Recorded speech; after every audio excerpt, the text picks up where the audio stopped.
मौत चाहे आम इंसान की हो या किसी क्रिमिनल की, मौत मौत होती है। और अगर तुम किसी को मार रहे हो तो तुम गुनाह कर रहे हो और कानून की नज़रों में तुम अपराधी हो। हेलो, नमस्ते, सत श्री अकाल। इस बार की स्टोरी है डेथ नोट, एपिसोड 3।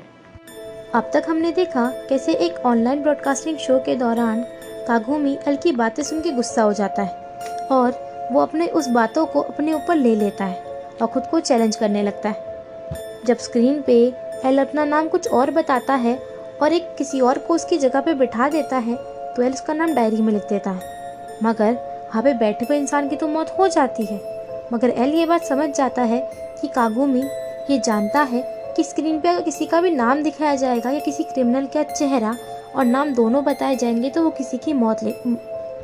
सुबह जब हेडक्वार्टर में मीटिंग होती है और ये डिस्कस होता है कि उस ब्रॉडकास्टिंग शो को एल ने क्यों निकाला, तो एल बताता है कि वो शो उसने सिर्फ जापान में निकाला था, जिसके कारण उसे पता चल चुका है कि कीरा, मतलब वो लड़का जो कि उन सारी मौतों के पीछे कारण है, जो कि उस सीरियल किलर की तरह माना जाता है, जो कि लोगों को अचानक से मार रहा है, वो जापान के किसी पर्टिकुलर एरिया में रहता है। क्योंकि उस टाइम पे वो शो सिर्फ एक पर्टिकुलर एरिया में दिखाया जा रहा था, जिसके कारण एरिया और लोकेशन पता चल जाती। तीसरा चीज़ का कंफर्मेशन उसे ये हो जाता है कि स्क्रीन पे उसका नाम और फोटो दोनों दिखाए गए थे। मतलब जो कीरा है उसे फ़ोटो और नाम की ज़रूरत पड़ती है।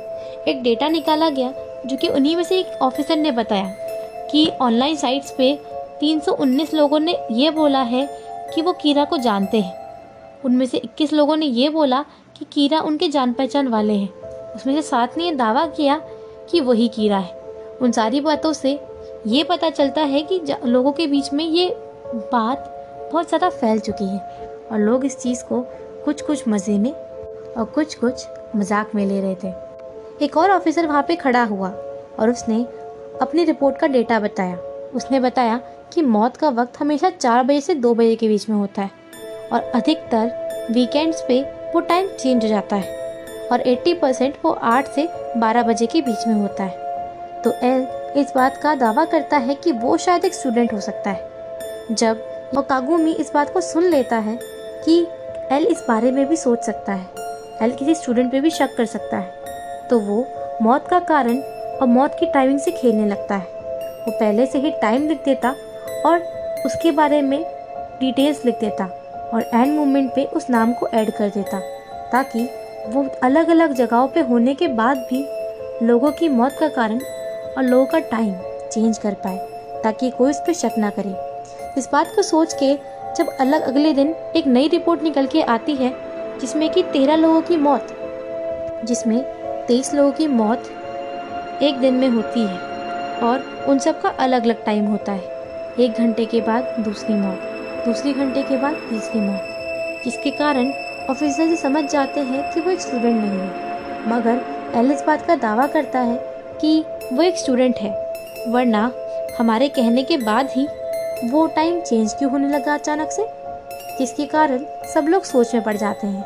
बहुत लोगों के दिमाग में ख्याल होता है कि एल सही बोल रहा है, मगर कुछ उसकी बात की और उसकी बात पे दी हुई थ्योरी पे थोड़ा सोच में पड़ते हैं। इसी बीच कागुमी के पापा घर आते हैं, जो कि पुलिस ऑफिसर होते हैं, जो कि कीरा के अगेंस्ट जो केस चल रहा होता है उसमें लीडर होते हैं। जिससे हमें ये बताया जाता है कि कागुमी इतना नॉर्मल बिहेव कैसे कर पाता है और उसे सारे डॉक्यूमेंट कहाँ से मिलते हैं। वो अपने पापा के लैपटॉप से वो सारी चीज़ें अपने सिस्टम में ट्रांसफ़र कर लेता है, जिसके कारण उसे बहुत सारे क्रिमिनल्स का रिकॉर्ड अपने आप मिल जाता है और हेडक्वार्टर में क्या चल रहा है उसके बारे में उसे पता चल जाता है, जो वो र्यूक को बताता है।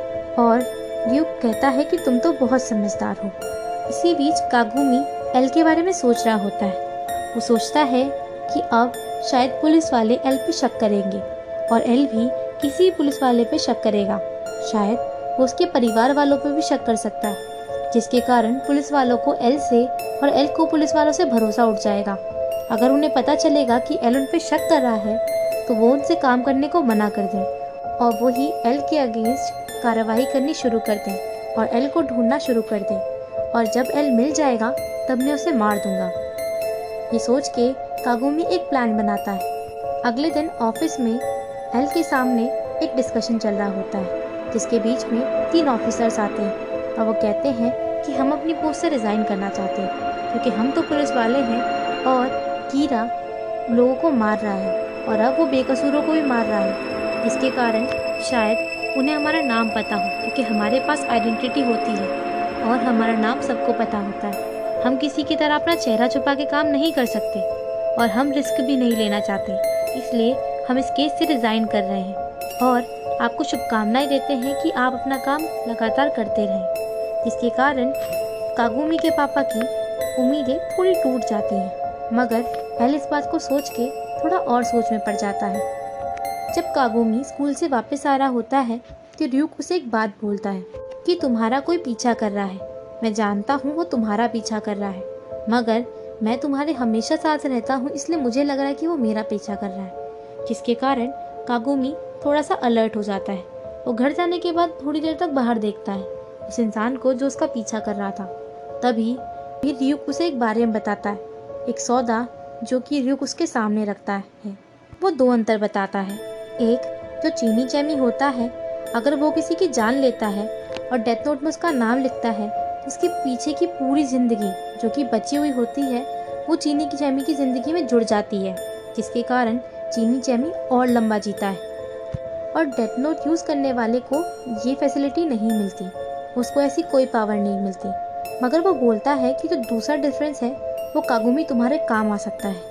एक चीनी चैमी की जो आंखें होती हैं वो उनकी सबसे ज़्यादा पावरफुल चीज़ें होती हैं, क्योंकि वो जब भी किसी इंसान के चेहरे को देखता है उसके चेहरे पे उसका नाम और उसकी उम्र जो कि बची हुई होती है वो उसके मुंह पे ही दिख जाती है, जिसके कारण वो आराम से डेथ नोट में नाम लिख सकते हैं। और वो कागुमी के सामने एक सौदा रखता है। वो कहता है कि अगर तुम चाहते हो तो मैं तुम्हें तुम्हारी आंखें दे सकता हूँ, मगर इसके बदले में मैं तुम्हारी आधी ज़िंदगी ले लूँगा और तुम्हारी आधी ज़िंदगी फिर मेरी हो जाएगी। मतलब अगर तुम 50 साल जीने वाले होंगे तो तुम्हें सिर्फ 25 साल ज़िंदगी मिलेगी और इसकी बाकी की ज़िंदगी मैं ले लूँगा।